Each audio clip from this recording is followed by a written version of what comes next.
Bien-aimé du Seigneur, loué soit Jésus-Christ. Le Christ est ressuscité, il est vraiment ressuscité. Alléluia. Nous célébrons ce jour, le dimanche de Pâques, année liturgique B. Ceux qu'ils ont supprimé en le suspendant au bois du supplice, Dieu l'a ressuscité. Très souvent, lorsque nous nourrissons de la haine, de la jalousie vis-à-vis d'une personne, nous aimerons la voir souffrir. Nous faisons tout pour crucifier sa vie, pour la tuer psychologiquement, économiquement, socialement, affectivement et moralement. Mais malheureusement, le vendredi saint n'est jamais éternel.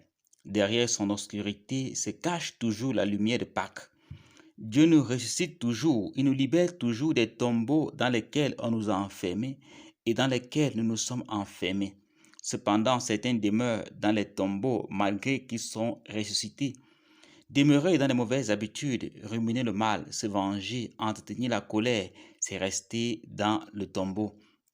Dieu qui nous ressuscite nous invite à ressusciter les autres, à les faire sortir du tombeau du désespoir, de l'angoisse, de la tristesse, du manque d'amour, de la misère, de la solitude.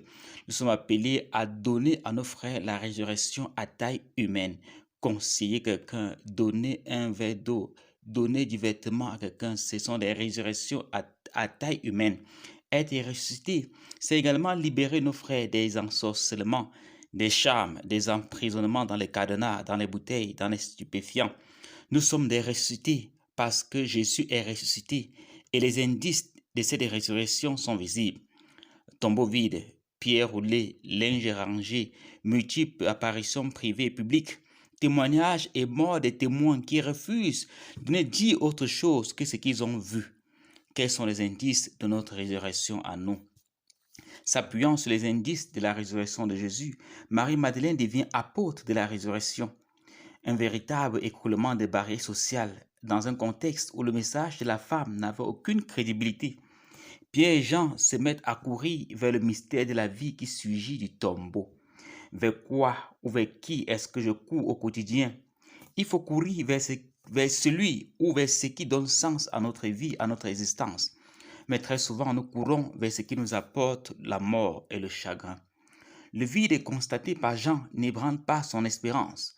Le vide de notre vie ne signifie pas l'absence de Dieu. Il faut savoir identifier les traces de la présence victorieuse de Dieu, même dans les profondeurs obscures du spectre de nos vies. La tombe pour Marie-Madeleine n'est pas restée le lieu du néant, le lieu de l'anéantissement. En grec, la tombe signifie le mémorial ou le lieu de la mémoire. C'est un passé qui reste dans le présent. Ce qui poussera les hommes à aller nous chercher même dans le néant de la mort, ce ne sont pas nos beaux vêtements, nos belles voitures, nos belles maisons, nos grands diplômes universitaires, mais l'amour que nous aurons gravé dans leur âme. À l'inverse, ce qui poussera les hommes à avoir un mauvais souvenir de nous, c'est notre manque d'amour, notre manque d'affection et d'attention, nos mauvais traitements à leur égard. On récolte ce qu'on a sémé. La nature et la qualité de la fleur qui s'ouvre à la vie dépend de la nature et de la qualité du grain qui a été